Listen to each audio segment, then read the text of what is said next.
Thank you, Hojo. Good morning, fellow Sangha members and guests. Could someone let me know that you're hearing okay? Great. I'm honored to introduce this morning's guest speaker. Eric Daishin McCabe is a student of Dai-En Bennage Roshi, with whom he lived and trained for 15 years, beginning in 1998. He presently teaches at Zen Fields in Ames, Iowa, which he helped found, and is the interim head priest of the Nebraska Zen Center. Daishin works as a chaplain at Mary Greeley Medical Center, also in Ames, and teaches world religions for Des Moines Area Community College. This morning, his Dharma talk is titled Big Bang to Zen, Dogen's Wisdom in an Evolving Cosmos. Daishin, we honor and welcome you. Thank you so much, John. Thank you, Tayun, for the invitation. I really appreciate it. I really feel very humbled to be a part of the Sangha, your Sangha this morning. And I know probably most of you don't know who I am or very much about me. And I'll just add to what John shared just a tiny bit that I'm a transplant to the Midwest, and I'm originally from Maryland, a little bit north of Georgia, on the East Coast. Most of my training was in central Pennsylvania, like John said, with Dai-En, my teacher, Dai-En Roshi. All right, and I'm sure there's, this, as I'm, Would you like us to begin with the Dharma opening verse? Let's do it. Let's do it. All right.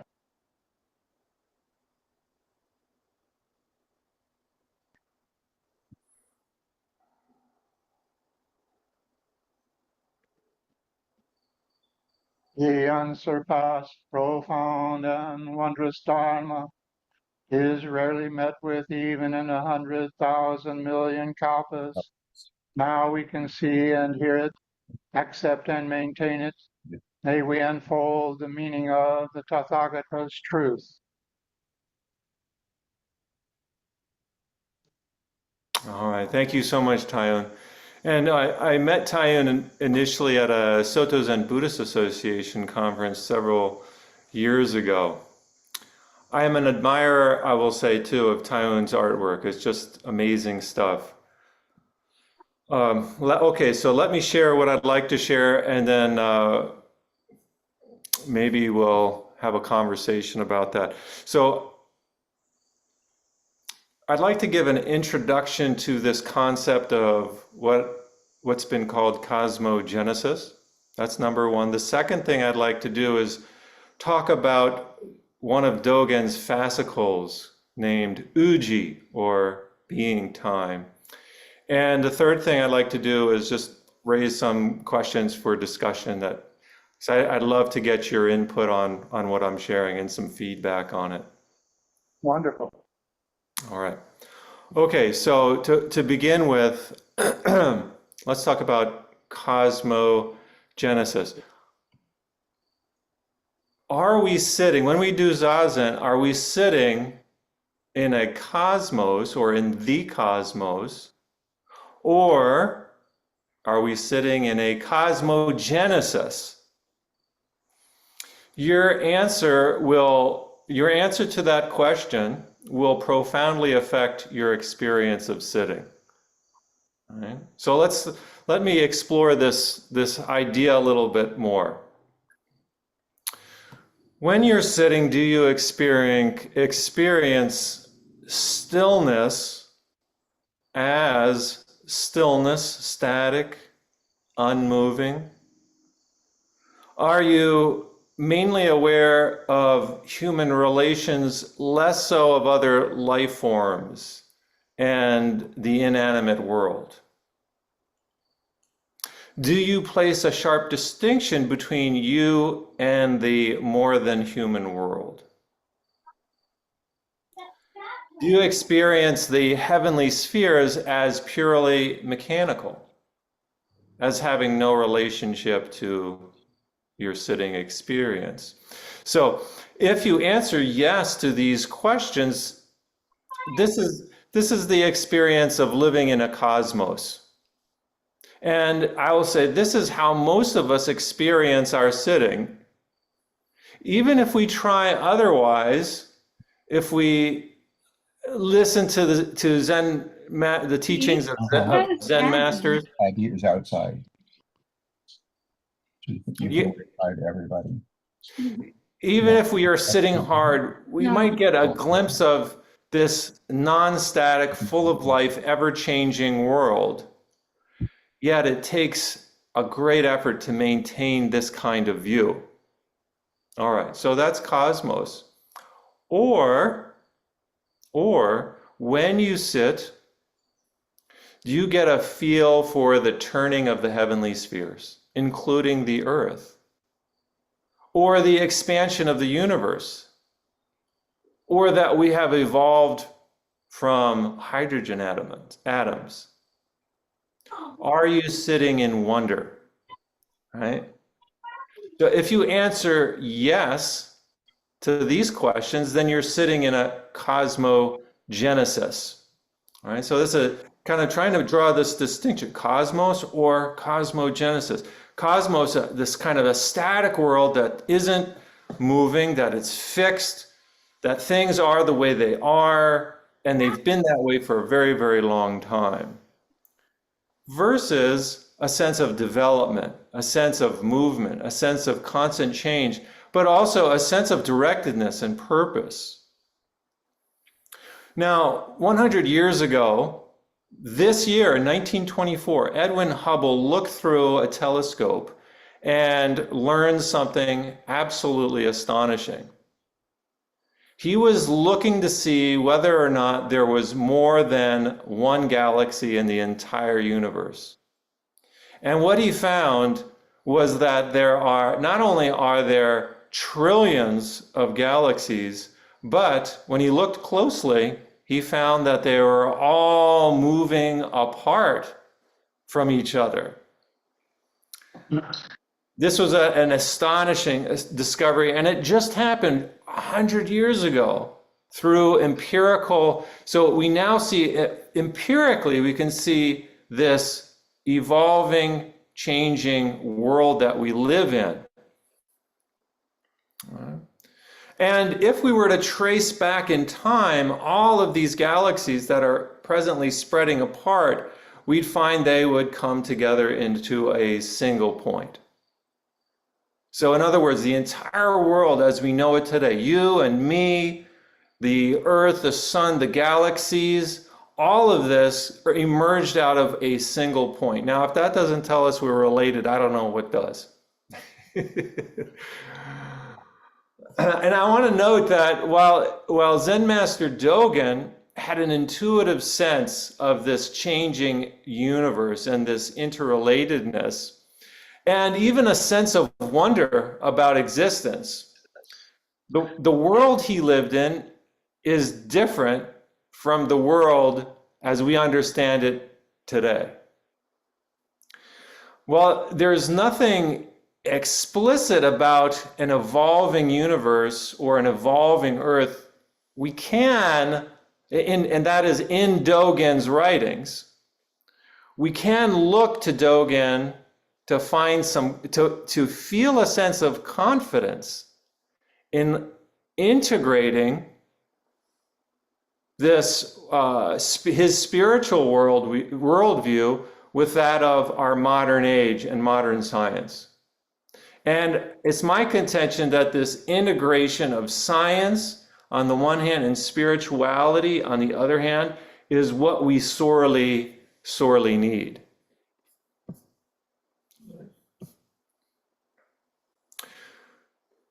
All right, so I would like to offer some thoughts on Dogen's fascicle Uji, or being time, because I feel like this particular fascicle really hints at cosmogenesis.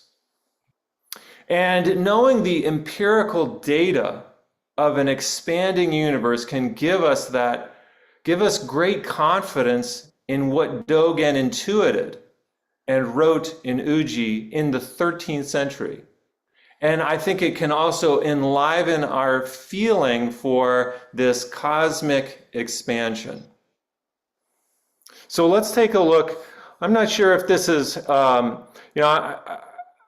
really welcome you all's questions and thoughts as we go here, or maybe just saving them till the end. And because I'm not sure how this is my first time offering a talk like this, and I'm not sure how it's bouncing off of folks and how clear it is, but I really want to hear your feedback. So let me transition now from this idea of cosmogenesis, this idea that the universe is expanding, right? That this is a, just to review, this is a scientific discovery that took place just 100 years ago, exactly this year. And that it's still fairly fresh in a human consciousness. That we may have had mystics like Dogen in the past who have intuited the sense of changing cosmos. But now, in the modern times, we have empirical data that confirms it or affirms it, that we can place a lot of confidence in. Okay? Okay. I hope that makes sense. Now, let's move into Dogen's fascicle Uji, which is itself hard to understand. Okay. So Uji, the title, Uji means literally being time. Being time. And as I'm reading this fascicle and looking through the eyes of cosmogenesis, to me it makes a lot more sense. All right. So the first line, he writes, "For the time being," here means time itself is being. Time, let's just try to get our minds wrapped around it. For the time being here means time itself is being. And all being is time. I think this title says everything that we need to know here. Being time. They're two distinct words, and we tend to separate these two concepts out in our mind, that there's either existence or in space, or there's time. And we do this really easily in our modern age, where clock time is given its own existence, separate from being. None of us could have gotten together at this particular time without a clock. And we've objectified time. We've created this kind of objective existence of time that actually in reality doesn't exist apart from being.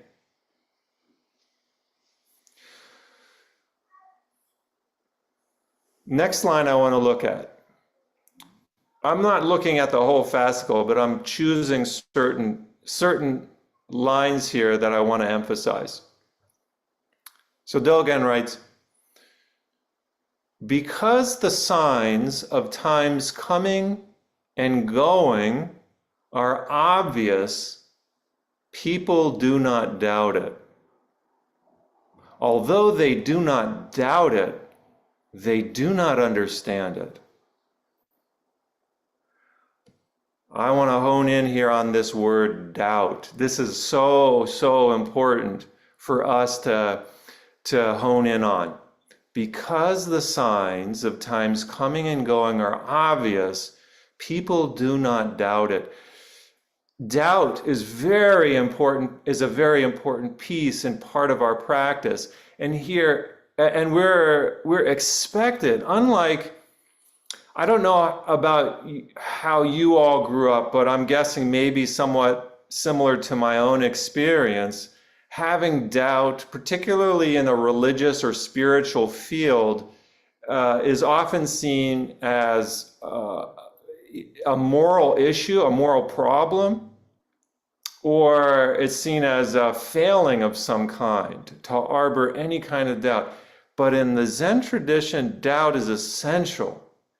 It's essential that we bring doubt into our practice, not for simply the sake of doubt, because here Dogen is asking us to point our doubts in the way that we perceive time. All right, so time's coming, the signs of time's coming and going are obvious, right? And in Dogen's time, they didn't have clocks, but certainly they saw the sun moving across the sky. They saw light and dark. And this indicated we do certain things at certain times. And the seasons change: fall, summer, spring, autumn. Right? These seasons are all they indicate time. Dogen's asking us, I think, to bring this attitude of doubt into our understanding of time. And I think for our age, for modern times, it's even more important that we bring doubt into our understanding of time, because we don't doubt time enough. We assume that time is a separate entity from being.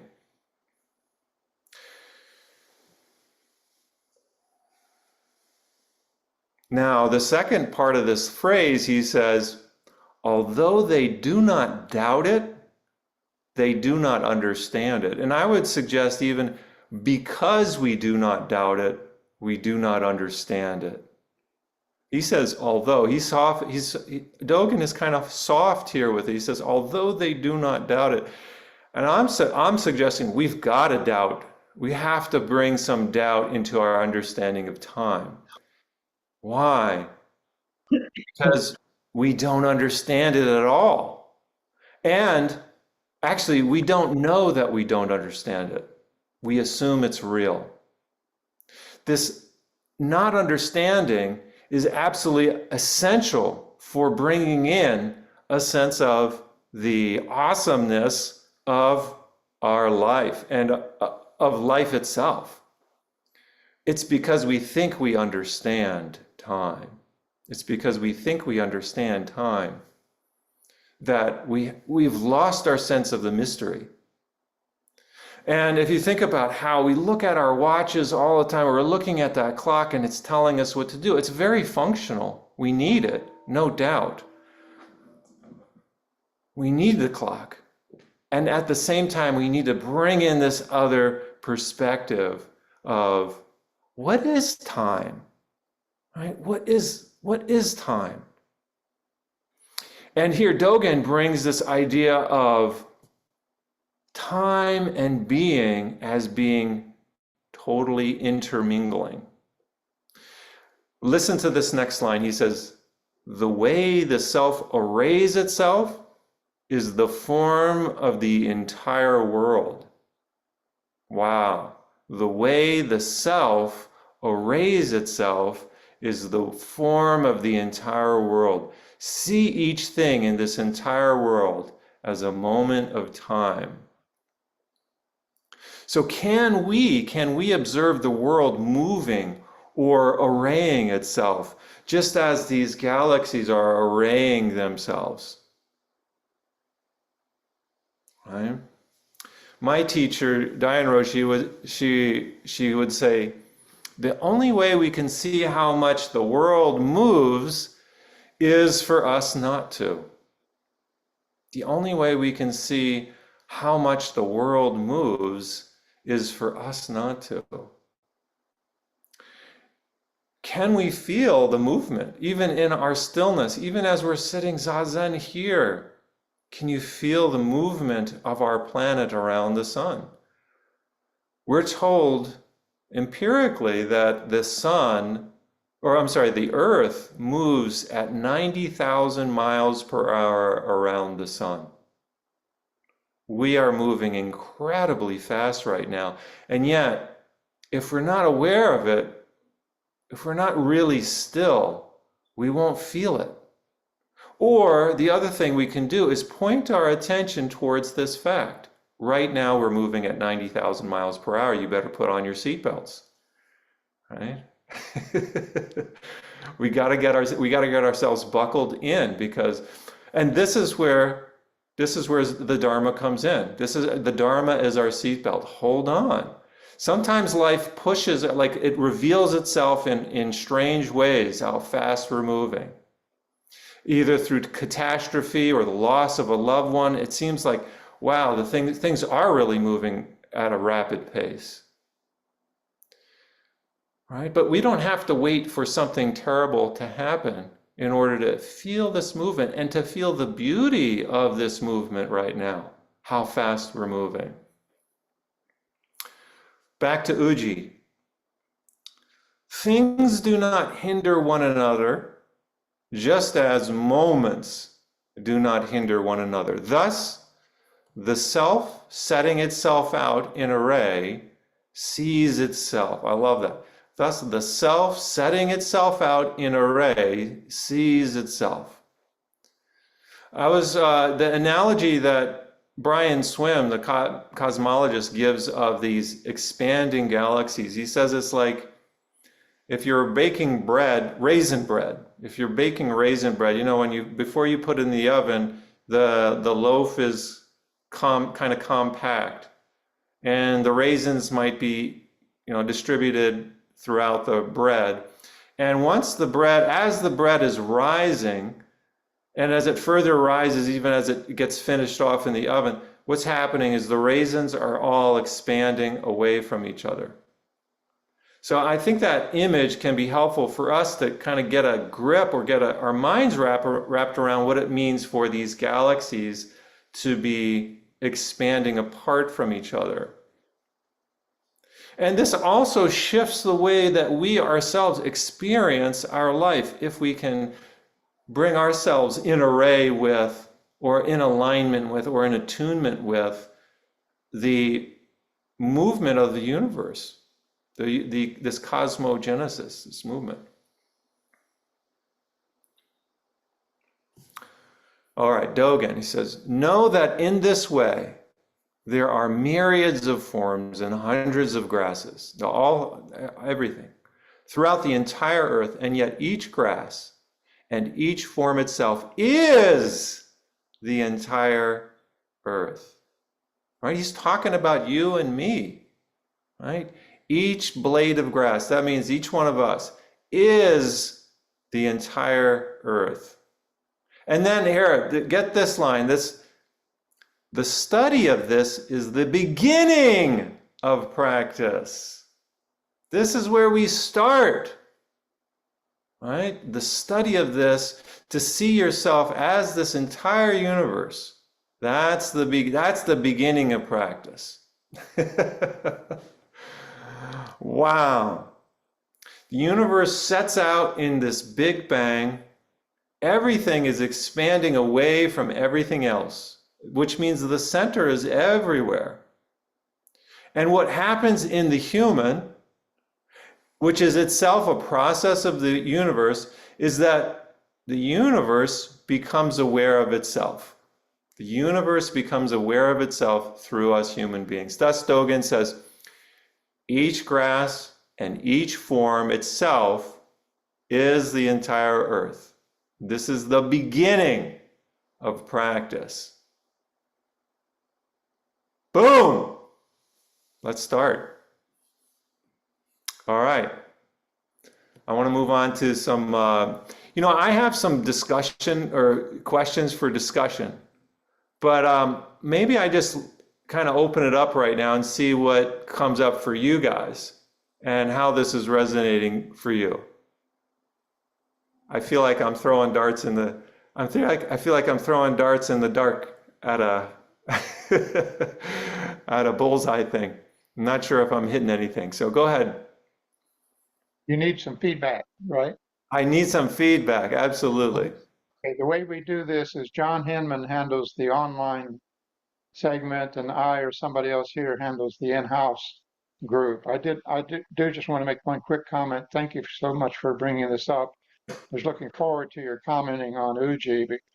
It's one of my favorites, and we are reading on Tuesday nights, our Cloud Dharma book reading group. We're reading Uchiyama Roshi's commentary on Deepest Practice, Deepest Wisdom, the third fascicle of which is Uji. So we will be delving into Uchiyama's commentary on Uji in a few weeks. Right now we're in Shwakamakkusa, the refraining from evil part. There are 3 different fascicles. So thank you so much. So let's Awesome. begin in the room here, and let's see if we have somebody who has a comment. Daniel? Can you hear me okay? Yeah. If these questions, thank you so much for your talk so far. If these questions aren't helpful, please disregard. But as you were talking about time and being, I was wondering, or kind of 2 things. Is there a difference between time and change? And as you talk about being, is being accumulative, like accumulative of experience in the way you talk about it? Okay. So first question, is there a difference between time and change? You mean like impermanence? Is that what you mean? Yeah. All right. Is there a difference between time and change? I don't know. I don't know how, yeah. What are your thoughts? What are your thoughts on that? And how is it, can you give me a little bit more context for that one? So this way I want to keep it out of the abstract and into like the concrete. As you were talking about time, and then also like reflecting on the kind of macro, like constant expansion and things like that, I was kind of trying to marry it with being as you were talking about it. And the way you're describing it in my head, the word that kept popping up was change, a constant change. If time is more like conceptual and we kind of perceive time as linear, stereotypically, it felt like trying to remove, like as much as I could remove the conceptual linear approach to viewing time. Yes. It would change. Yeah, yes, that's a good, I appreciate that. So time is not linear, not as linear. Well, you know what? It kind of is though, in some senses, because there is a progression. There's a progression through time, but it's not separate from the physicality of our being.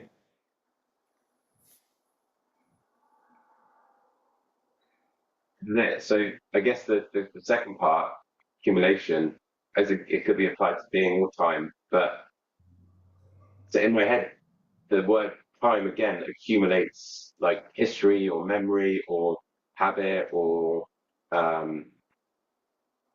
like it feels accumulative in a way rather than like being a kind of associate as like fresh in the moment, regenerative, rejuvenative.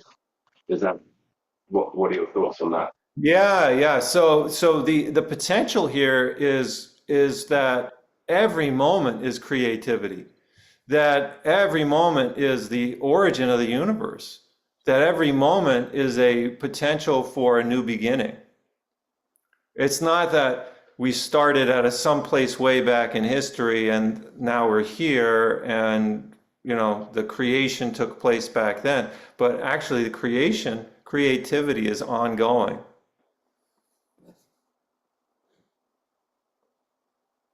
Thank you. Yeah, thank you.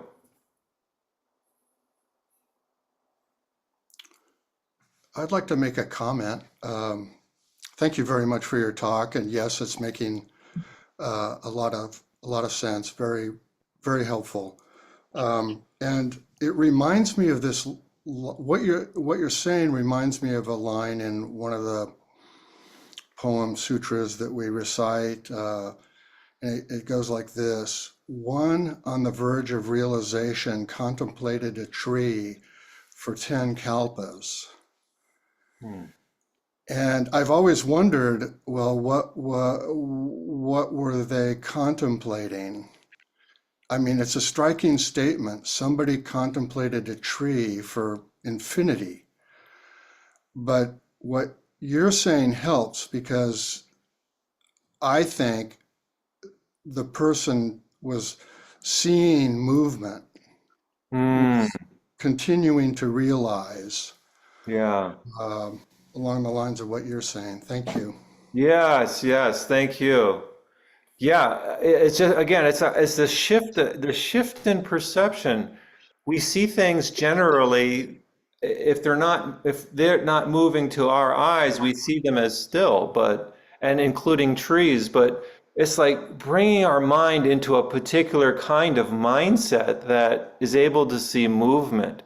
And it's not the seeing with the eyes, but maybe it's a seeing with the heart, a shift of perception.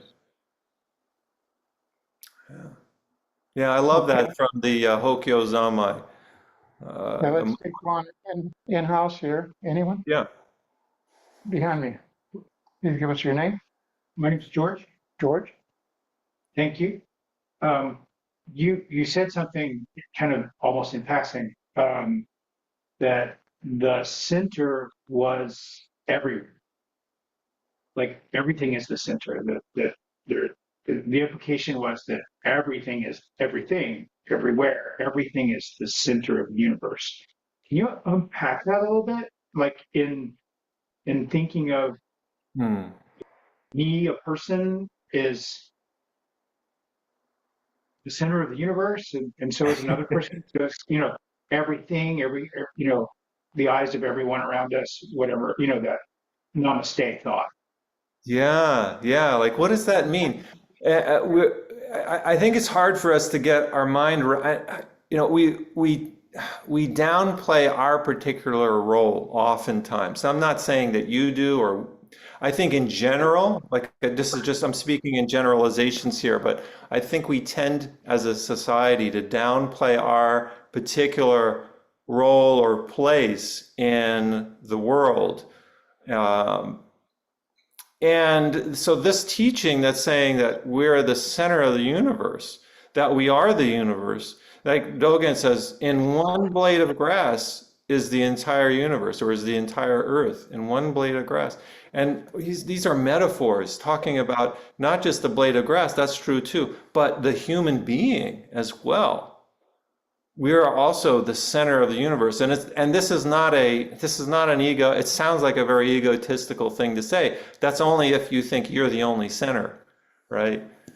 So it's not that we're the only center, but that everything, everywhere, is imbued with being at the very center of the universe. And this is the motivation for why we want to respect everybody and everything. Right? This is the motivation behind seeing. It's like saying everything has Buddha nature in it. Everything is composed of Buddha nature. Everything, or Dogen would say, everything is Buddha nature. And from a physical perspective, Uchiyama talks about this a lot, and just had a comment here. That your universe, your world, is born with you and dies with you. I love it. From the physical context, if you look at the old debate about whether the Earth goes around the sun or the sun goes around the Earth, both are true. It depends on where you are. If you're on the Earth, the sun is going around the Earth. If you're in the middle of the sun, everything is going around it. At the still point center of every being in the universe, there's no movement relative to itself. There's relative movement of everything else around that center. Wow. Yeah, I love that Uchiyama Roshi, where he says that when you're born, the entire universe is born. When you die, the entire universe dies. Yeah. Another image is this Hoberman's sphere, and Fujita Isho. He used that as, I don't have a Hoberman sphere with me, but if you Google Hoberman sphere, it's this sphere that it's constructed in such a way, if you pull on one point, the entire sphere moves, right? And that's kind of, all right, whatever it is that we do, we're changing, we're creating the universe in every moment, whether we know it or not. So Dogen's, I think he's just saying, you know, you're making the universe in every moment. Don't, you know, maybe you want to, maybe you want to be conscious of that. Maybe you want to be aware of that, like what you do matters. For John, I think you have Joseph's hand up. Yeah, hey, Joseph. Hi, Daishin-san. Thank you so much for this beautiful and thoughtful Dharma talk. I'm not sure.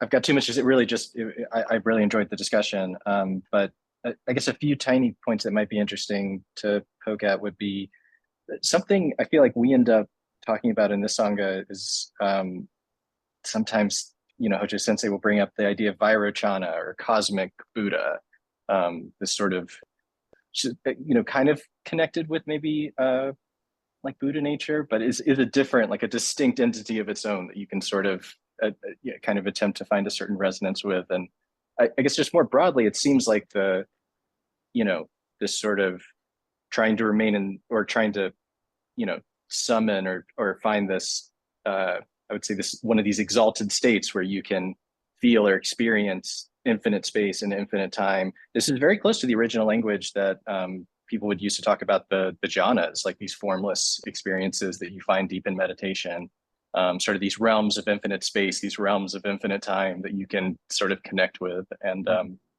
anyway, I had other thoughts, but that might be enough. So thank you. Yeah, and as you were talking there, Joseph, I was thinking too how I think again, I'm talking in generalizations here, so you have to forgive me, but I think we tend to maybe over rely on the intuitive experience, and that's okay. But with this empirical data of actually being able to peer into the night sky with a telescope and see these universes, these galaxies expanding away from each other, it kind of affirms something. And to bring that empirical sense into our sitting too, I think can be helpful for our practice, to know that, right? To know, oh, this is what's happening, and it resonates or it affirms teachings within Zen, right? Vairochana Buddha, certainly.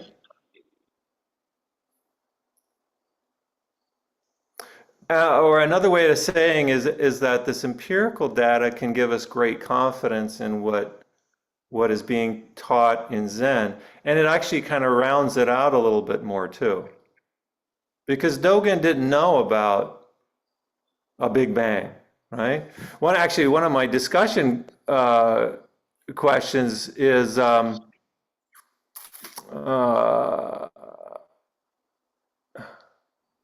me see, where is it?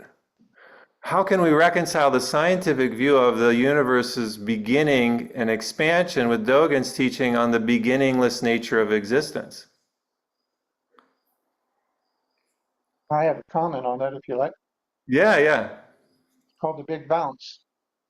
It's happened before, 4 kalpas. Okay. I love it. The big bounce. Yeah, cycling. Yeah. The cycling, yeah. The theory that it recoalesces into a singularity and then bangs all over again. Yeah, yeah. So maybe at some point in the future, everything will kind of collapse back in on itself. That's one theory. Yep. Yeah. It's not a one and done. It's not a one and done, yeah.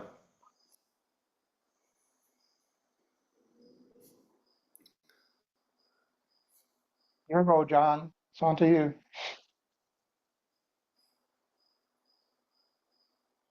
Daishin, where my attention seems to gather when you say empirical is it's clear to me that we're measuring, engaging, and having some experience with something that we see as out there.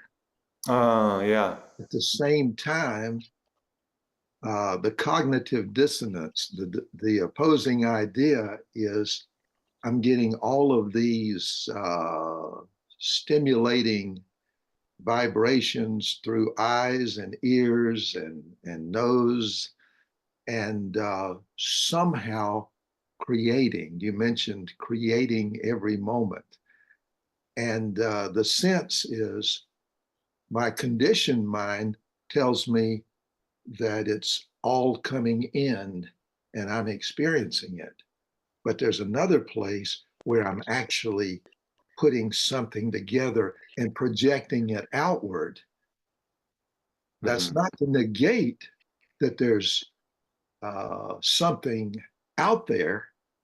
It's just I'm not clear how to experience that without my own creative juices projecting onto that.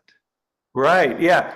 That's part of, so that, I think you're raising a great point, John. And I think that's the problem with modern science is that it tends to, scientists tend to objectify the universe as if it's something that's happening apart from human, like we're the observer out here watching something happen. All right. We're the observer out here and then there's this big bang going on. But we got to collapse that subject-object dichotomy and say, actually what we're learning is we're the universe becoming aware of itself. Right? We're becoming aware of ourselves. And that's not too different from what how Dogen says it. He said, how does he say? The way the self arrays itself is the form of the entire universe. Or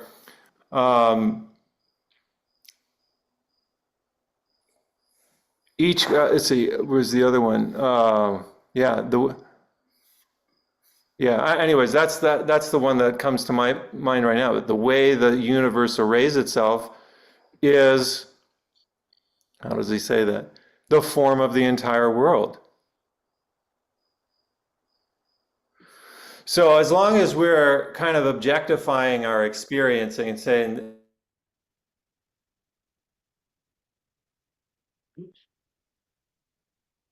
There goes time. Daishin, on my screen, you've just froze. Did anybody else get him freezing? Yes. So, Daishin, you have frozen, and we're not hearing you. a little bit confusing, but I'm trying. Okay. Right? You're back. We're hearing you. You thought out. I thought out, yeah. Oh, Joe, do you want to take one from the room, or shall We we do. go? Oh, there's We have a comment in the room or question. Were you finished, Daishin?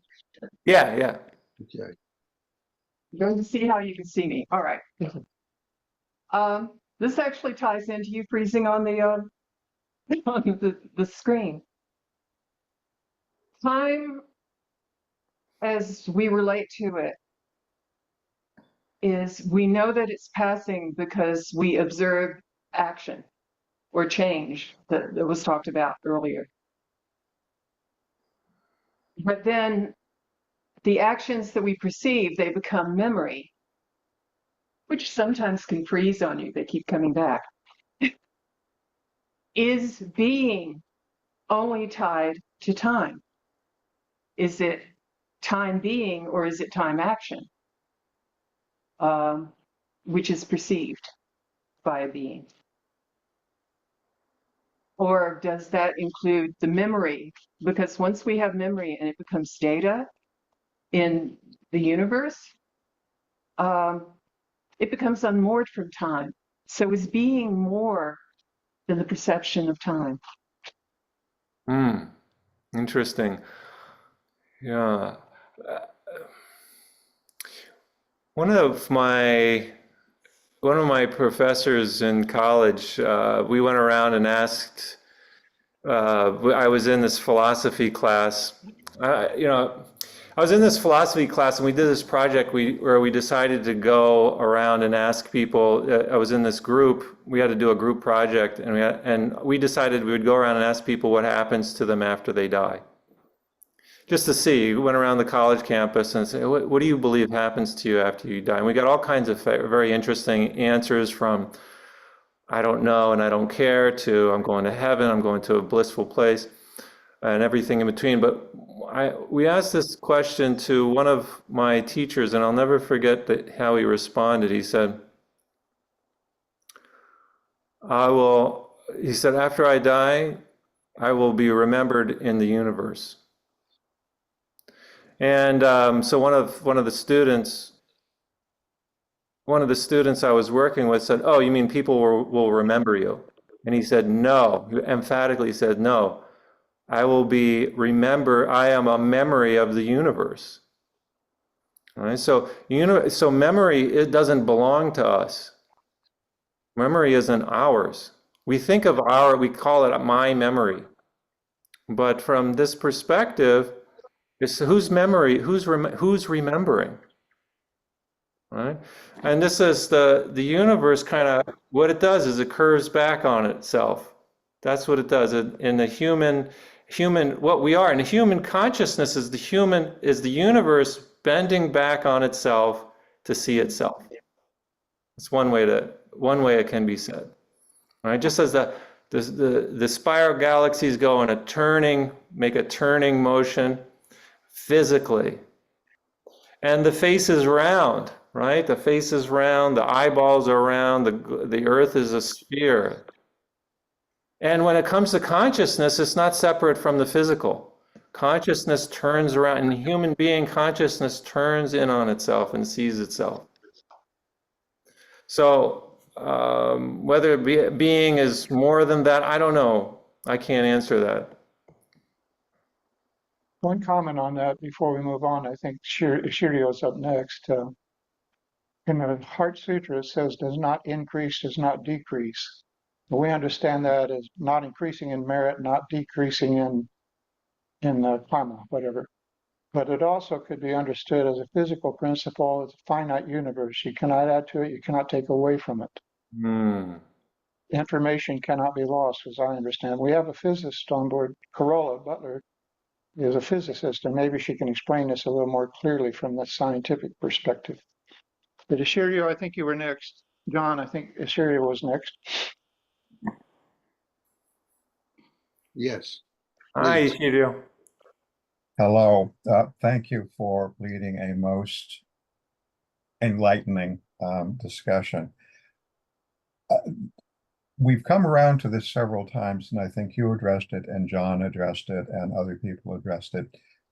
We tend to have this conversation about being time in terms of how do we experience the universe. And I think I would like to turn that relationship around and ask, how does the universe experience us? Yeah. And in many ways, and this is my day job, but I like to hear about the Hubble expansion theory, that a lot of people would tell you that humans, the species Homo sapiens, is an evolutionary experience in self-awareness. And is that a good strategy for survival? And a lot of people would say, well, so far, no. That the being time is very different for us as humans than it is for other scales in the universe. And the one that always strikes me is the Hubble telescope showed us deep space. And in particular, there is a photo that always stays with me of one galaxy crashing into another. There is commentary that you can see radiation coming from that, which is a manifestation of what happens when one star runs into another star, and it causes me to think, well, if there are sentient beings in these star systems, how do they experience their local system?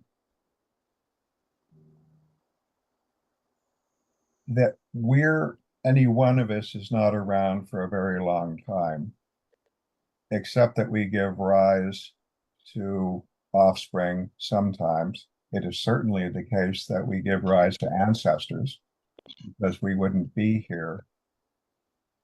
But it is our conception of time very different than other things in the universe? The tree, the General Grant tree, my favorite tree, 2,400 years old. It's probably seen things scurrying about, but I wonder if it actually does experience things scurrying about. It just grows, and its being time is 400 years. So that I get my question, to the extent that it's a question, is can we turn around that we experience the universe to the universe experiences us? Yeah, wow. I think this is worth, what you're sharing is certainly worth contemplating. And I don't know, I guess maybe turning it around a little bit more, saying, do we experience the universe, or is the universe experiencing itself, right? And then we get that collapse of subject object, right? And as you're talking about these galaxies or suns going into each other, in some sense, when we're witnessing that, we're witnessing ourselves, right? Or it's the universe witnessing itself, like, wow, oh my gosh, does the universe know that outside of human consciousness? What does it feel? How? But on another scale, we can take these imageries from the Hubble and incorporate them into our own life. I mean, aren't we constantly running into each other as stars? It's like these big stars keep on exploding into each other right here on Earth. Life as we know it seems to be getting destroyed left and right.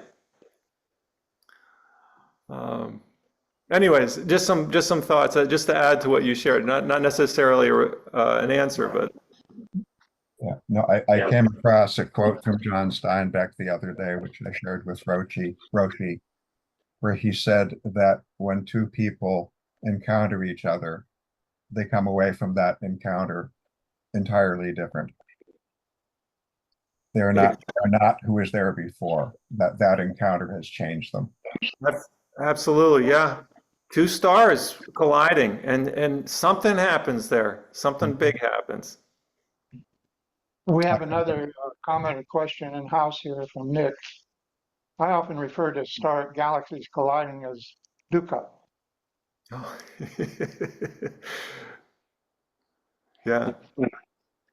So something I was thinking about, it's been a while since I've read it, so I'm trying to remember the exact kind of way he points it out, but Alan Watts, the book, it's got the longer title, but I can't remember what the rest of it is. Yeah, it's like he kind of like, kind of makes a kind of a analogy that like the universe is kind of like playing a game of hide and seek with itself, kind of disguising itself in different forms, and we as people don't recognize that we are the universe, because like we are the universe kind of hiding itself, and kind of all of our delusions. Then I guess meditation would be the way of finding like the truth in that, I guess. Yeah, thank you. Yeah, thanks for that sharing. We have a hand up here, James Miller. Hey, James.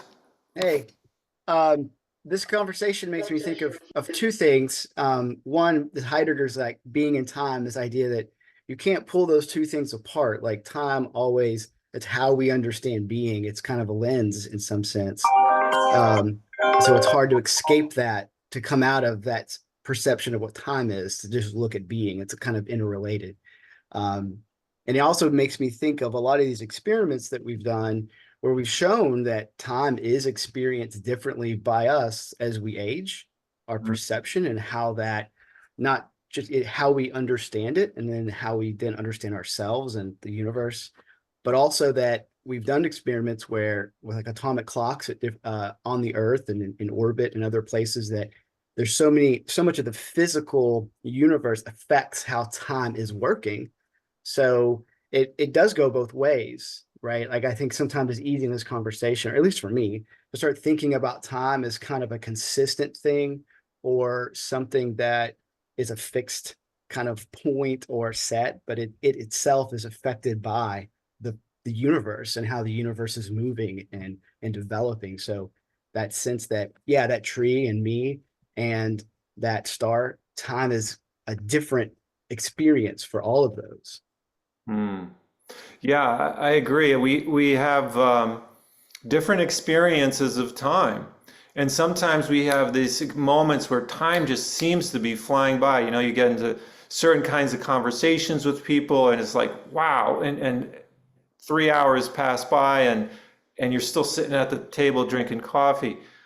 And then there's other times you're with other people and it's just like, oh my goodness, this is never going to end. I'm here for it feels like an eternity in a negative sense.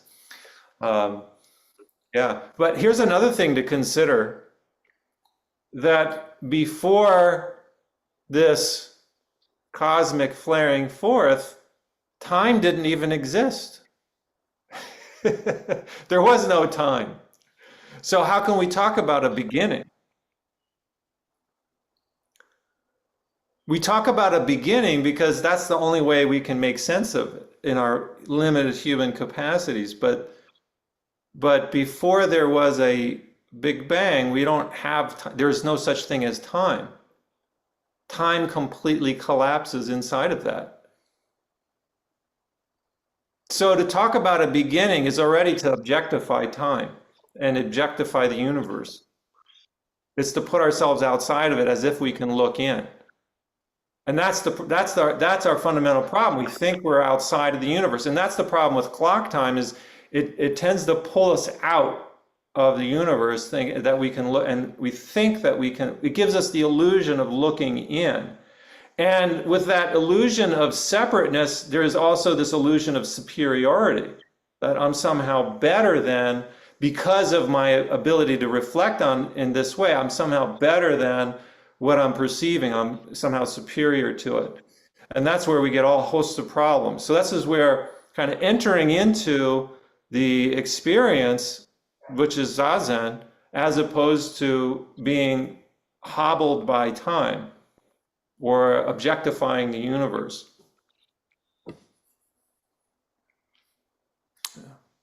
So, Morgan, we have another question or comment here, Morgan. Yeah, no question. I mean, does everything have to be framed as like an experience or something being experienced? Could it just be like anger as an object that goes in and out, and like memory as an object that goes in and out? Right, yeah, like who's getting... nothing actually having experience, just everything being an object itself. Right, yeah, like who's having this experience of anger? Or we tend to think of it as my anger, and we personalize it. But who's having the anger? And the anger, it is, you know, in one sense, it is real because you feel it. You feel it in the moment. It's there, and it may have particular causes and conditions as well. But again, you know, this is where our practice comes in, and wrestling with this idea of self, working through dissolving it, but at the same time, in a practical way, we need to work as though we exist. You know, we need to live as though we exist, that we really are individual selves in a certain practical way. You know, so when it comes to anger, if I'm angry and upset, does these teachings of no self, do these teachings of no self help me to deal with my anger or let it go? Or how does the teachings of no self help me to work through any kind of anger issues I might be having? Is it effective 100% of the time to simply just sit with it and dissolve ego? Does that actually work, right? Or are there other ways to deal with anger where maybe we need to acknowledge our personal existence, our separate existence in some way? Daishin, before we move on to Peter, there's a comment Dogen makes that maybe you could say something about. He says something like, to carry yourself forward and experience the myriad things is delusion. That the myriad things come forth and experience themselves is enlightenment. It seems to be that's what you're pointing at. Something Absolutely. like that. Exactly. Yeah. Yeah. Absolutely. Right. Yeah. We tend to think that we go forth and experience myriad things is delusion, but that's how we generally function in the world. Dogen's having us turn it around, that the myriad things come forth, or, you know, another way of saying it is the whole universe comes forth and experiences itself, is awakening, right? Peter. Peter. Hey, Peter. Peter. Hi, very nice talk, and thank you for that. I'd like to maybe give a slightly different take on all of this. Your reality, well, is different than my reality. They don't, what you see in the universe and what I see in the universe cannot be the same. Okay, because it's coming from you and it's coming from me. My universe lives and dies when I am born and die, and and you have your universe. But time, okay, it unifies us. It is this glue that ties all of individual experiences together. That tree, every moment, okay, is exuding its treeness, and you're experiencing it differently than I am, but it's time that equalizes and brings us into unity, not the experience of what we see or hear, but time is this force that Dogen says the whole universe is right there in front of us, and the reality comes to us through time. Okay. Beautifully said. Yeah, I wouldn't disagree at all. I mean, this idea of time as unifying us. Yeah, we think like time, we have this adage, time heals, right? I would submit that gravity is the glue. Yeah. We've got a couple of comments in the chat box. Ishiro has commented galaxies colliding, and he's included a photo. But also Lawrence has noted that the Einstein theory of relativity and the Kelly twins experiment shows the inconsistency of time as we know it. Hmm.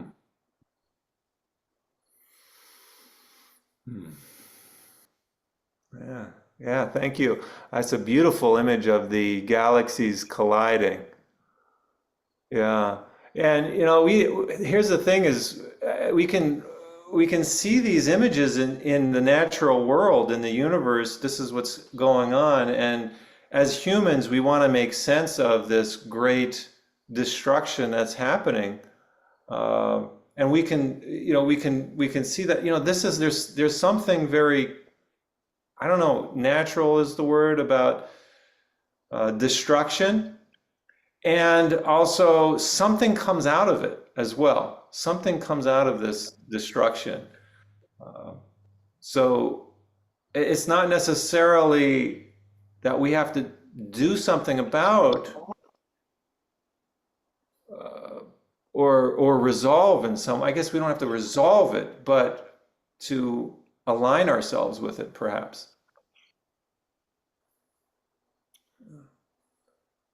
No one in the room. Daniel had another comment. This is a bit murky in my way that I'm kind of processing. There's kind of two different discussions throughout the kind of Q&A. We spoke earlier about everyone has their own universe, and the blade of grass idea, like we all are the center of our own universe. Like we also spoke later on about kind of the false self, the creation of isolation, the creation of that feeling of isolation through like that false idea of an individual. And I'm trying to marry that. It feels like the false idea of an individual partly comes through the idea of being a center through our faculty for perceptions, like specifically seeing, versus the idea that we are all also a center of the universe and our own individual universe. So experientially, where is that center versus the kind of deluded faculty for experiencing an individual separate self through, for example, what seeing, versus being a center of our own universe, but not in a kind of like separated, isolated way, if that makes sense. I think so. What comes to my mind, and maybe I'm off based on what you're asking, but let me just phrase this the way I would say it. If you think about Buddhist psychology, in Buddhist psychology, there is these 8 layers of consciousness: eye consciousness, ear consciousness, nose consciousness, tongue consciousness, body consciousness, mind consciousness, right? We recite this in the Heart Sutra. And then there's a alaya consciousness, or storehouse consciousness. And there's this other thing called manas. And manas is that aspect of the mind that where the ego basically develops. The development of the ego happens there in the mind. So there's this dimension, and that's for self-preservation. And all of practice, Zen practice, is about a big chunk of Zen practice is about noticing this self-cherishing aspect of the self, seeing ourselves as separate, and releasing it, relinquishing it, to see ourselves as the big self, as the great universe, right? So we have this in our in our psychology. There is this aspect of us that desires to recognize a separate self, and all of practice is pointing us towards no separation between self and the universe. Just like there's a drop of raindrop that drops into the ocean, where's the drop of rain? Where does it go? Right? When it dissolves into the ocean. So there's these aspects of existence, that we struggle with, and that's what drives us, I think, to practice in the first place. This strong sense of individual self. And that strong sense of individual self gets reinforced by our society and by our families, by our educational systems. And Zen is an attempt to undo some of that stuff, that we're conditioned to see ourselves as small individuals. That's the conditioning that we're in. And practice says, well, we're much bigger than that. I don't know if that helps or not, but that's my thoughts. So am I correct to understanding that kind of what you're saying is like, yes, dualistically we have a center point, but non-dualistically we don't? Yeah, I would agree with that. Thank you. So, Yeah. John, do you have anybody online who hasn't spoken yet? Well, maybe we could take just a moment and Daishin, you could help with this. I do think we have one or two guests that you might know and could acknowledge and invite to share a thought or Yeah. Navab is here with us, Tozan from Boone, Iowa. She's a part of our Zen Fields Sangha. And we had Mark Clooney, Hogan. He was on. I think he's no longer with us right now. But yeah, thank you, Navab. Thanks for joining us. And oh, Heather was on too. I guess she left us as well. Heather's going to be ordaining, not through me, but my partner is going to be ordaining Heather at the end of this month. Navav, do you have a thought or anything at all you'd like to share with us while you're visiting this morning? And we hope you'll consider coming back, of course. Well, I think what comes to mind, I feel discombobulated, like my body is buzzing, especially when especially when you're talking about the universe and how we are the universe. And I thought, okay, if I'm the universe becoming itself, how could I possibly hate anybody? I mean, that again is a separation. How could I possibly not look at my neighbors as myself? It's just this. I just got a sense of unification. It's brief, but it was enlightening to me and inspirational, and it's hard to put in words. So thank you. Yeah, I'm glad to be here, and I will be coming back. Great. Thank you. Thanks, Navab. Thank you. Yeah. Anyone else online that would like to share a thought? A question. Now's a good time. Daishin. Daishin. It's interesting how the mind sort of writes off certain things because it doesn't seem to be of immediate benefit to the self. Person walks across their yard, they've done it hundreds of times. There are dozens of plants there that they've seen dozens of times and probably don't even know the name of the plant. The plant has been written off as this is not important. So is it that the sense of isolation, is it that it's dependent on just how much we're willing to let in and see as important? Right. Yeah. I think that sense of isolation, a sense of separate self, contributes to our inability to notice things around us, for sure. And that's why I was pointing out this one verse in Uji, because the signs of times coming and going are obvious, people do not doubt it. Although they do not doubt it, they do not understand it. And I would say, because they don't doubt it, they don't understand it. Because we don't doubt that we are much more than this separate, isolated self, we're not really noticing anything outside of our own self, and that's the whole of Zen, is to expand our awareness outwards, right? Because outwards is not outwards is inwards. In other words, those blades of grass, that's ourself there in the grass, back and forth. Like, we can be in wonder, we can be in awe, like, wow, what am I doing? Thank you. We have two new guests in our Zendo today, Midori and her daughter, and I'm going to ask them if they have a comment. But first I wanted to say that I came across this quote just yesterday. I think it was, follows on Naval's comment. It said, "Human consciousness is the unified field." Wow. So Midori, anything your daughter would like to make a comment or question? No, I don't have a comment for that. Thank you very much for the Still thinking about it. And Midori, you said your teacher was Eido Roshi? Rinzai. So you're used to the hard stuff. We're softer here. All right. Yeah. Daishin, Yeah. Over to you, John. we've got a comment from Suchita.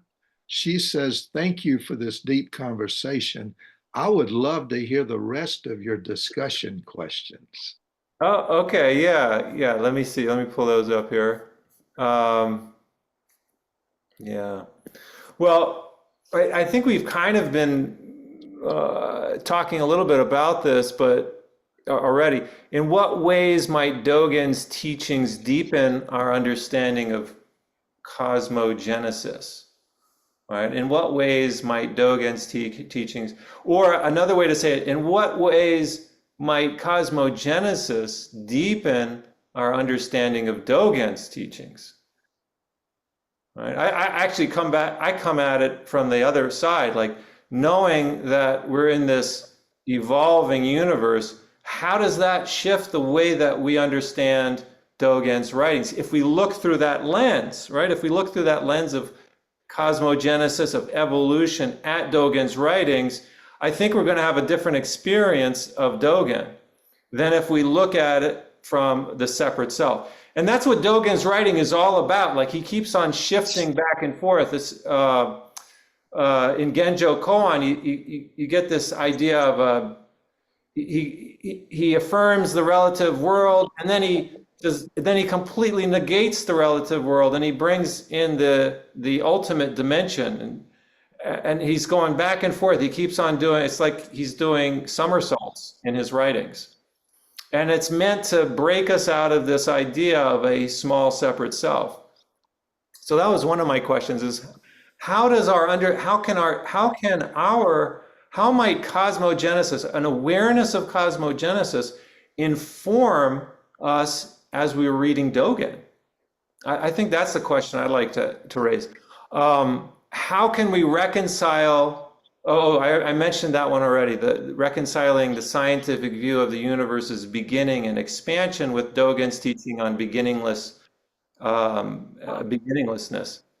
A third one, this is the last one I had. How can the practice of Zazen, mindfulness, or living in the present moment be understood or applied in the context of a universe that is continually evolving and expanding? Again, I think we're kind of, the responses that people have already shared are, I think, pointing us to that. Like, how does this apply to, how can we apply our practice to this constantly evolving universe? Or a way to say it is, how do we apply Zazen to this? I have a comment on that if you would like to hear it. Yeah, I'd love to. I come from a design background, visual design, industrial design, and all that. And we do a lot of information modeling, semantic modeling, different kinds of modeling of information. And one that I came up with to address, I think it addresses what you're asking, is I call the 4 fundamental spheres. So you have to envision, and I can send you a graph on this, envision 4 spheres nesting within each other. One is in the center. The one in the center I call the personal sphere. These are spheres of influence and activity. And they have influence on each other of different kinds. So the personal sphere in the middle is surrounded by the social sphere, and surrounded by the natural sphere, and then surrounded by the universal sphere. So as you go out from personal inner to the outer, you have a diminishing return of effect that you can have. You can have some effect on the social sphere, you can have some on the natural spheres, probably very little on the universal sphere. But when the vector comes the other way, the influence of the universal, the natural, and the social on your personal sphere is incredibly asymmetrical. So I think you can use that model to think through the question you're asking. Yeah, that's an awesome model. There's a very similar model in Confucianism, this idea of concentric circles that starts with the self. There's a quote about the person who wants to have an influence on their society must first have harmony in their family. If they want harmony in their family, they must first have a sense of harmony within their own hearts. And if they want harmony in their own hearts, then they need to be willing to learn. So it's, yeah, these kind of mutually going back and forth. If you want to have some order in society, then, well, why don't we focus on family? And if you want your family to be in harmony, well, you got to focus on yourself. If you want yourself to be in harmony, you got to be willing to learn. Right, just one more point on that. The boundaries are where all the friction comes in. When you move from the personal to the social, that's where you encounter family and all of that, but eventually the political. And everybody wants to not talk about the political realm for obvious reasons. And when you move from the social into the natural realm, that's where you confront climate change. So it's at the boundaries that all the critical things are, the friction is happening at the boundaries. Yes, yeah, totally agree, 100%. Yeah, yeah, and this is all part of our practice. Yeah. Yeah, if you reduce it back to Zazen, you can say we have physical samadhi in the posture. We sit upright in gravity in the posture. So it's already tied into the universal. Then you have, you could say mental samadhi where you have more clarity, less confusion. Then you have emotional samadhi follows where you have less anxiety, more calm. And eventually social samadhi, where you have less conflict, more harmony in relationships. But it all begins with physical samadhi and the zazen. Mm-hmm. Yeah, 100%.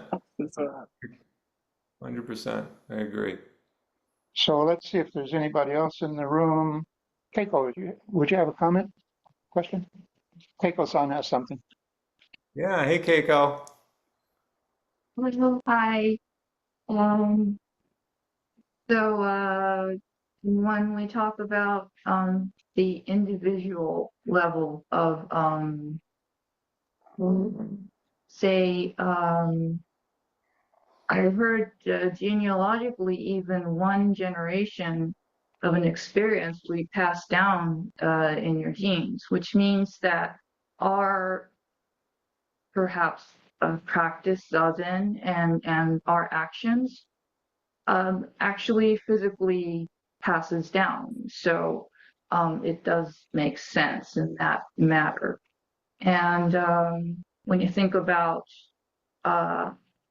division of us and the universe, when we think about it as more like not defining as a human versus the universe, when we die, we actually are breaking down by fungi, and we are connected in that sense. So when we talking about conscience, just and what is that between the physical, but then it's one, we can't really part that. So in that sense, to me, it seems it's okay. We don't need to resist, have a feeling of resistance. And it's a silly image for myself when we start talking about the Big Bang and things.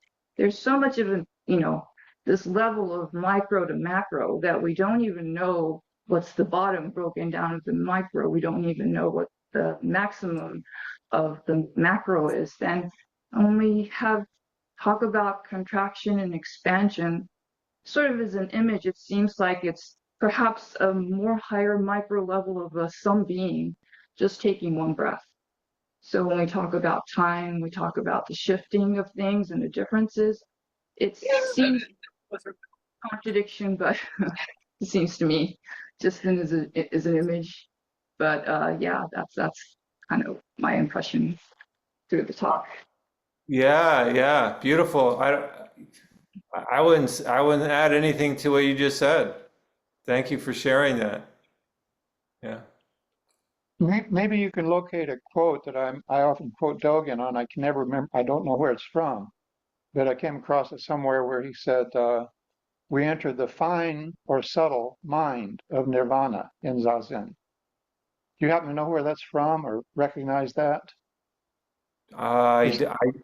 Yeah, I wish I could spend more time studying Dogen, but I don't. I'll have to. I trust you on that, Tayun. Okay. I take it as Alice in Wonderland, where you take a bite of this cookie and you get small. You take a bite of this cookie and you get big. The scale becomes like time becomes a variable or something we don't really know. Wonderful Yes. talk. Anybody else? Anything? Anybody else want a second shot? Okay, we're getting all perfectly clear here in the Zendo. So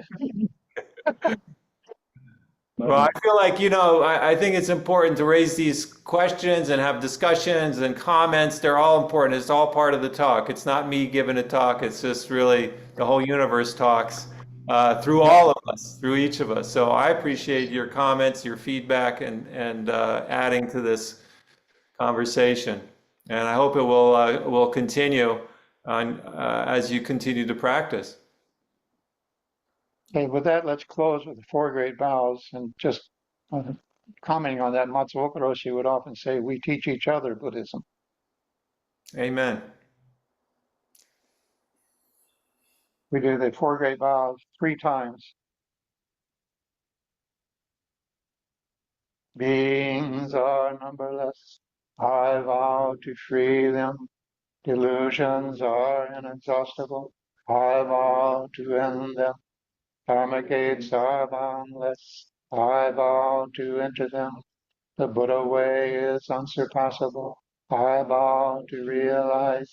Beings are numberless. I vow to free them. Delusions are inexhaustible. I vow to end them. Dharma gates are boundless. I vow to enter them. The Buddha way is unsurpassable. I vow to realize. Beings are numberless. I vow to free them. Delusions are inexhaustible. I vow to end them. Dharma gates are boundless. I vow to enter them. The Buddha way is unsurpassable. I vow to realize it. Daishin, if you were here, we would take you out to lunch. I would accept. Because you're online as a small substitute, a few of us gather after the formal session has ended to just talk a little more informally. And we'd like to invite you to join us for a few minutes if your schedule permits. Yeah, sure. Yeah, happy to do that. Before we do that, let me insert a couple of announcements locally. Tomorrow morning, we're restarting our Monday through Friday, 6 a.m. to 7 morning sit each weekday, starting tomorrow. We have second Saturday coming up on the 14th, I believe it is, and we have a 9 to noon sit on second Saturday. And then the 21st, we're having a writer's workshop where we do meditation, writing, and so forth from 9 to noon. So please keep an eye out for the announcement and please follow up, join us for our programs. Thank you for your patience and listening. Thank you so much, Daishin. It's good to see you again. Thank you so much, Tayun. It's great to see you and to meet your Sangha members. Yeah. Daishin, I'm going to lead this conversation with the first question, which I've held the whole time for you. You lived and trained with Dai-En Roshi for 15 years. I'm very curious. What was that like, living and training with her? Oh, it was, gosh, that's a great question. It helped me to mature a lot. I was only 23 when I initially moved in with her. And I think one of the best aspects of that was being that close to a teacher and really seeing her up close and following her around. Not only did I learn how to be a I can't say a good attendant, but maybe an attendant.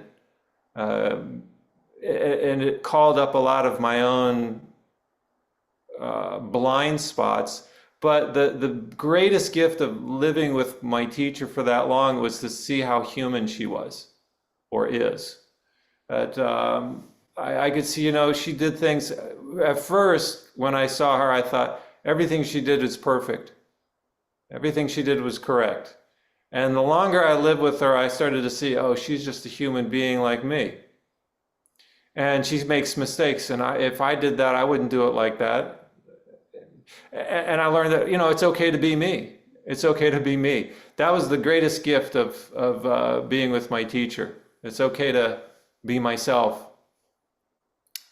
And I don't think I would have had that depth of awareness without having. I mean, we could say that. I could say that even if I didn't have that kind of experience. Oh yeah, I mean, it's kind of cliche, just be yourself. But in my experience, I was the kind of person that really needed somebody to work very closely with, and it took me being really close to her to realize that on a deep level. The other thing that was very helpful for me is one of the stories I tell is when I first came to Mount Equity Zendo, where she was, and I didn't know, I had lost my job because of my own failings, and I didn't have any family at the time as far as a partner and children. I was living with my parents and working, and then I lost my job, and I attempted to go to graduate school, and that I failed at that. And I did a couple other jobs in the meantime. It just didn't work. And so I realized, what, maybe I should go hang out with that teacher up in central Pennsylvania that first taught me how to do Zazen. So when I went up there, I wasn't thinking about being a Buddhist priest. I was just wanted to get clear about my life, about who I was. And then my teacher brought it up to me. She said, you could be a priest if you wanted to. And that was the first time that entered my mind. I thought, oh, really? That's interesting. And then it kind of grabbed onto it mentally. And that was within the first couple of months that I was there with her. And so I just kind of sat with it. I didn't do anything with it. I took the precepts, the lay precepts, and then there was another student that was also living with us at the time, and like a year later or so, she was ordaining as a priest, and I thought, I wonder if I could do that at the same time as she does. And I brought it up to my teacher because she had brought it up to me. I said, maybe I could ordain. And she said, oh no, you're too young. And so I thought, okay, she's ordaining. I've been here longer than she has, but my teacher, I'm too young. All right, I'll wait. So I waited another year or so, and I asked her again, and she said, no, you're too young. It's too early. And that went on for 6 years. After 6 years, I was there as a layperson. Just, as a layperson, I was there 6 years. And by the sixth year, I thought, you know what? I'm okay as I am. I don't need to be a priest. I'm totally fine being a layperson. I can do this. It's not about what robes what I'm wearing. And it was shortly after that it really came home to me that, I'm okay as I am. She said, if you want to, you could be a priest now. And I was like, and then it became a choice. It wasn't like me jumping into it because it was an exciting thing anymore. So she kind of removed the excitement around it from me, which I think was in my case, that was a helpful thing because it really helped to ground me. And having that 6 years leading up to it it just helped to establish a really firm foundation of, being okay with myself as I am. And that's really priceless. That was really priceless for my own training.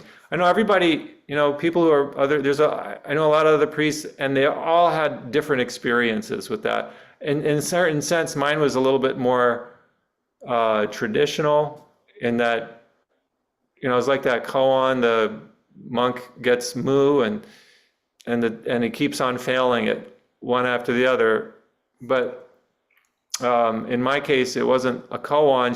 The koan she gave me was if you wanted to ordain or not, and she just kept saying no, no, no, no, no.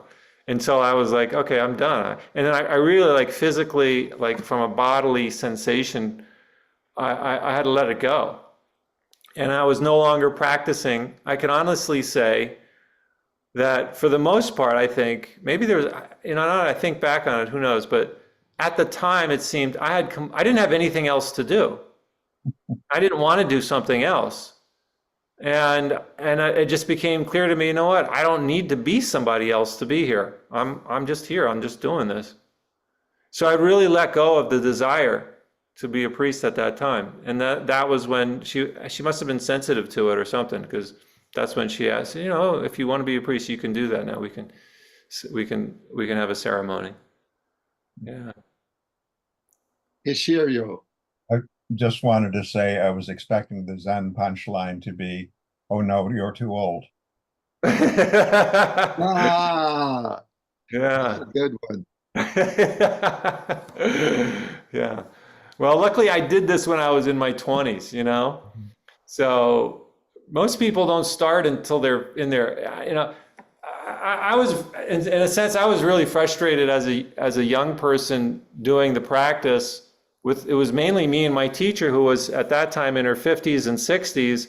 And I was thinking, oh, I'm a young guy and I'm interested in this. There's got to be other young people here that want to do this. And most of the people who came by far were in their late 40s and 50s when they were starting out.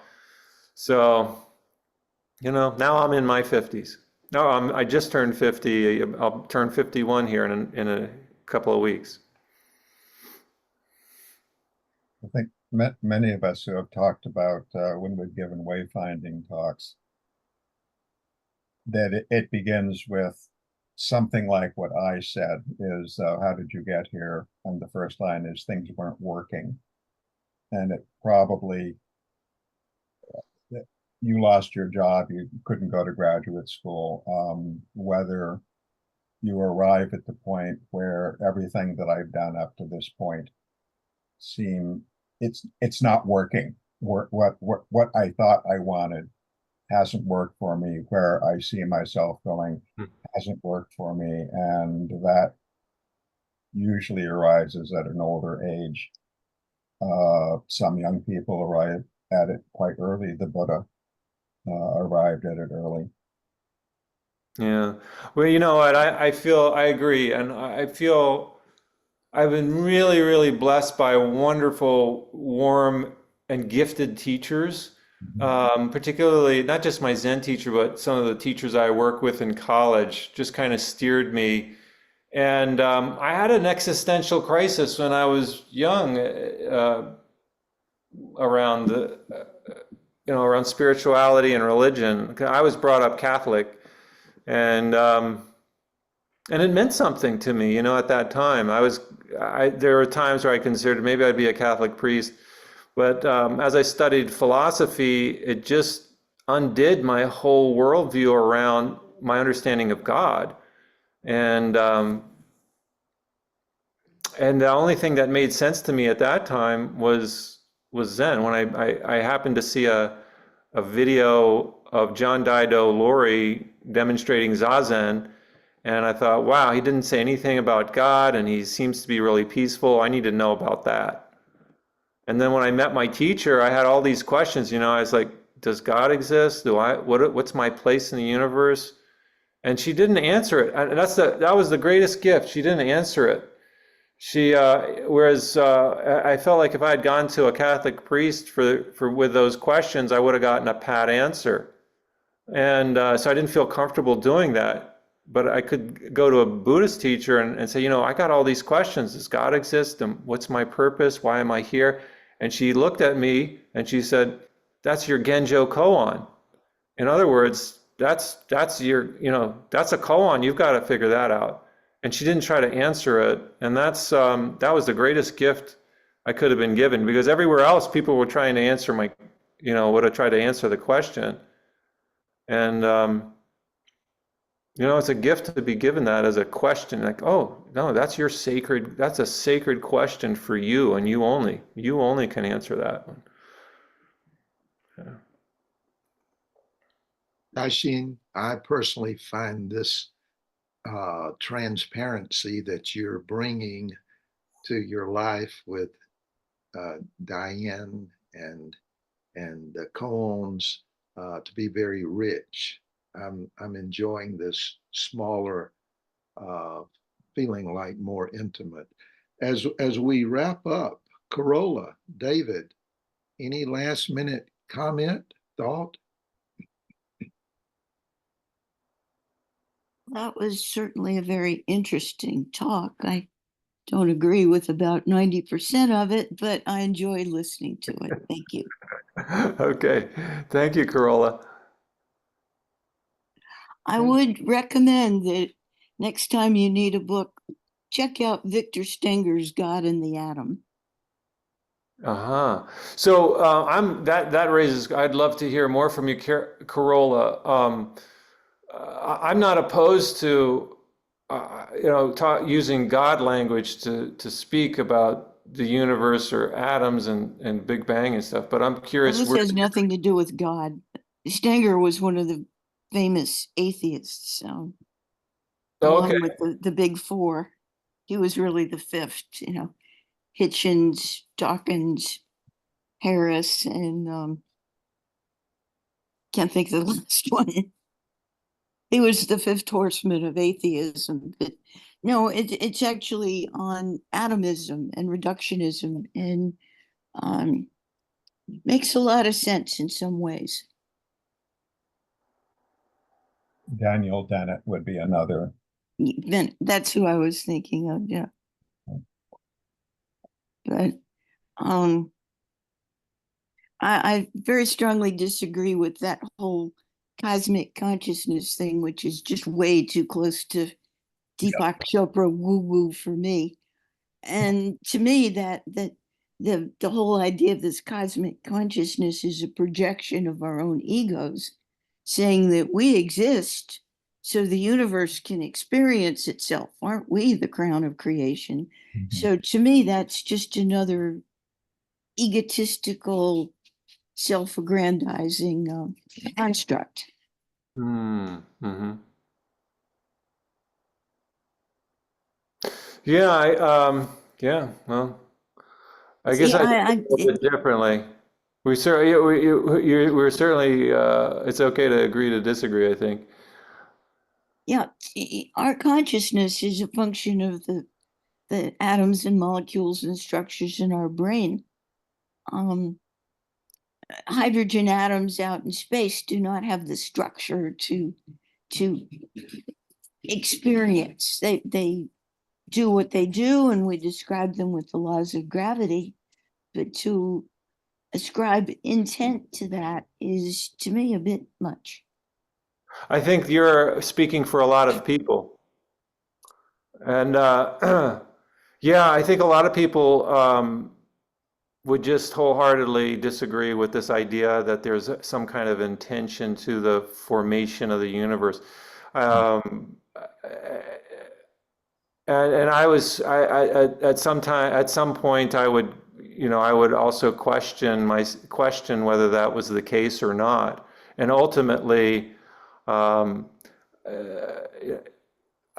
can't see it any other way, because otherwise it's a dualistic kind of a thinking that I'm separated from the rest of the universe. Like consciousness is somehow unique to humans, but not the rest of the universe.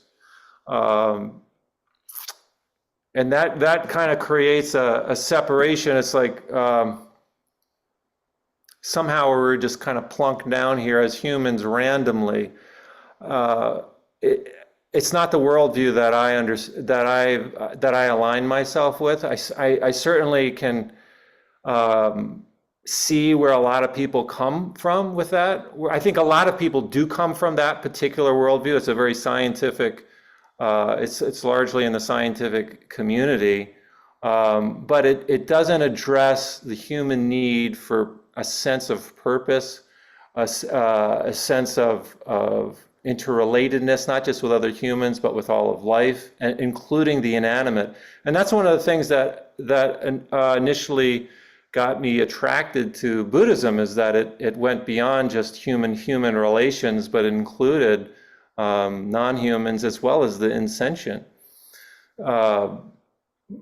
So I think a lot of folks in in physics, they would to posit that there's some kind of an intention behind the Big Bang seems ludicrous, but it's coming from looking at the universe from the outside objectively. It's objectifying the universe as if we were somehow apart from it.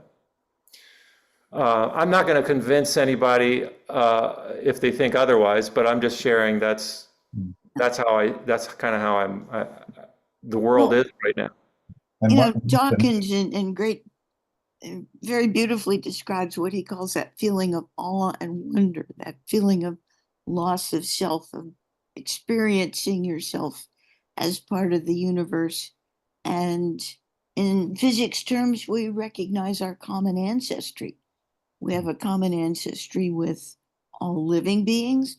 We have a common ancestry with all the rest of the universe, in that we all come from the Big Bang. Hey, that sounds as very we come similar down to from there, we have different abilities. Trees make acorns, squids make ink, we make thoughts.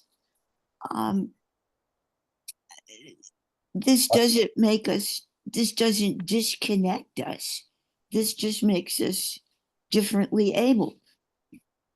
I wouldn't disagree with anything with what you just said there, Carola. We have. You said it much better than I did, actually. Carola's a physicist, and I'm a biologist, and I nest what I do within Carola's worldview. Perhaps there's one intermediate step where it's chemistry, but Carola has used the phrase that we're all related, and one of our fundamental memes these days is as a working reality, and I can draw the diagrams, is that every human being on the planet has a great, insert how many greats you would like, grandmother who lived at a particular point in time in Africa 200,000 years ago.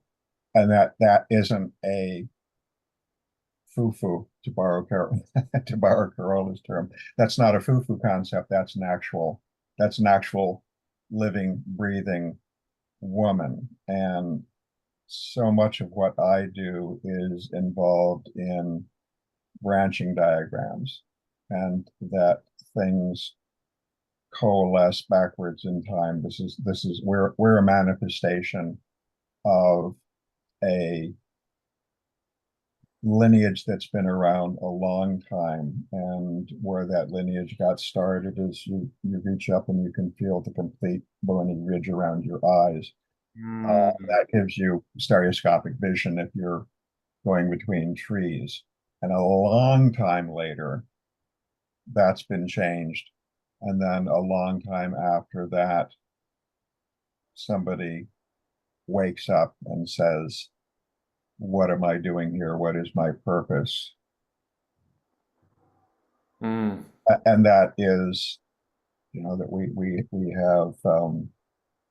have evolved in a way such that self-awareness is useful evolutionarily. Other animals are not self-aware, although I wander here, some recent experiments that rats are superstitious, because if you put them in a maze and you offer them a choice between the two levers and the choice is completely random, it turns out that the rats tend to choose they make the choice for what worked last time, rather than it being completely random, so that they are manifesting some sort of consciousness. Deer know that certain sounds mean that there's a predator around. We have the illusion that were located a couple of inches behind the bridge of our nose. And that mostly works because if we were located in our knee, that would interfere with us getting from one place to another. Or, what do you protect? The old joke of asking a musician, if I tried to hit you, would you use your hands to cover your mouth?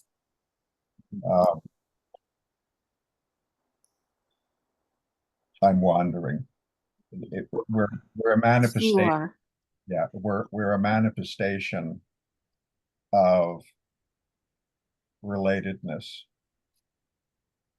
and that relatedness is a manifestation of the way the universe works on our particular dust mote in space. Don't know how it would be anyplace else. I just think it's Ishiro. It's beautiful how you talked about that with the bridge of the face and our common ancestor through Africa.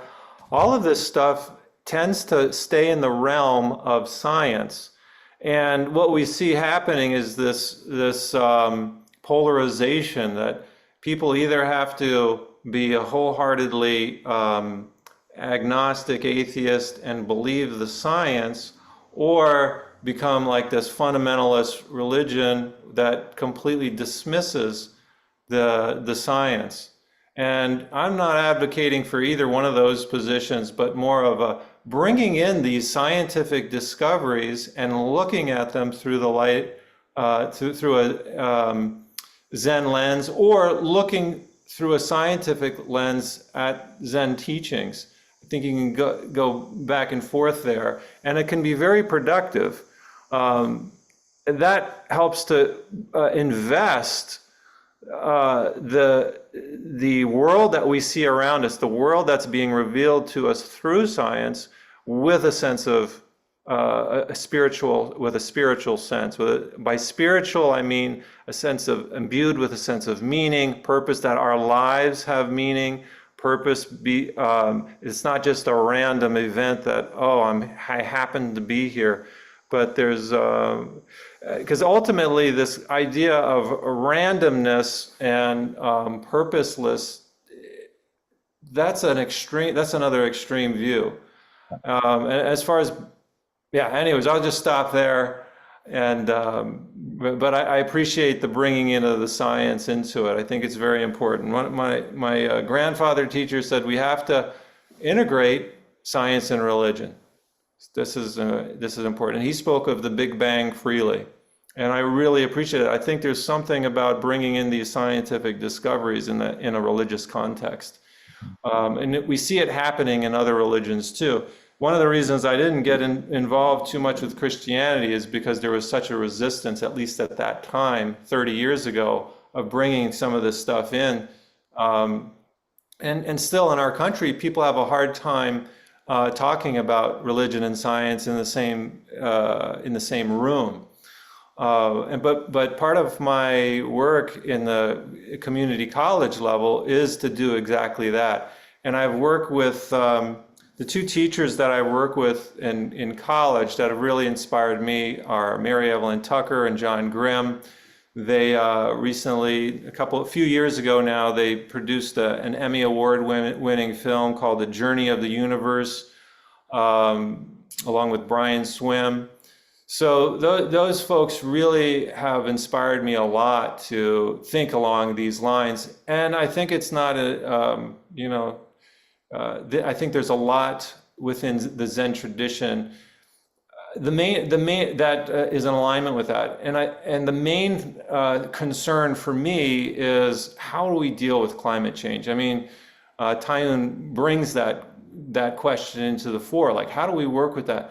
So having a unified story that comes out of science, a story that comes out of science that can potentially unify humanity and to get behind, is going to go very far. I believe it will go very far in motivating people and motivating us to make the real changes that need to happen. as far as shifting out of this climate emergency that we're in right now. I have two comments to make. One, it's kind of embarrassing, I think, to some that the Big Bang was first proposed by a Catholic priest.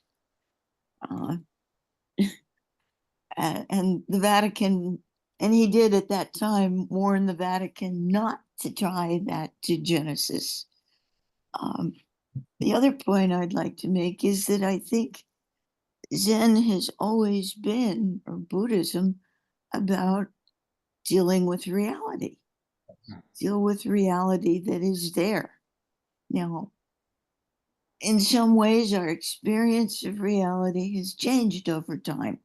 Dogen did not know about the Hubble constant. He did not know about DNA. Many of those things were unknown. So as time passes,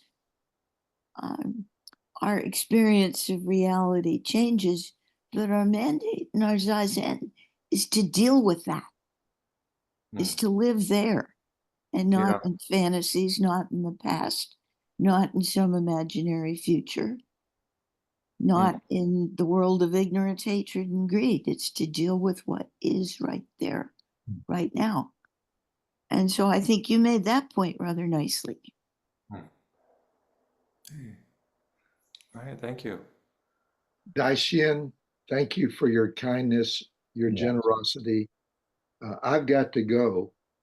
You all can stay indefinitely, but as an alternative, would you consider us inviting you back maybe sometime in 2025 to pick back up?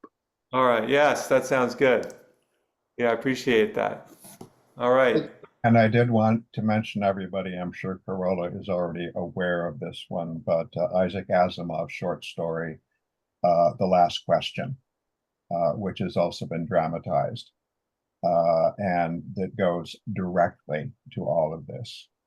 And it's a wonderful story about life, the universe, and all of that by a major science fiction writer who was also a working biochemist. Though not a Buddhist.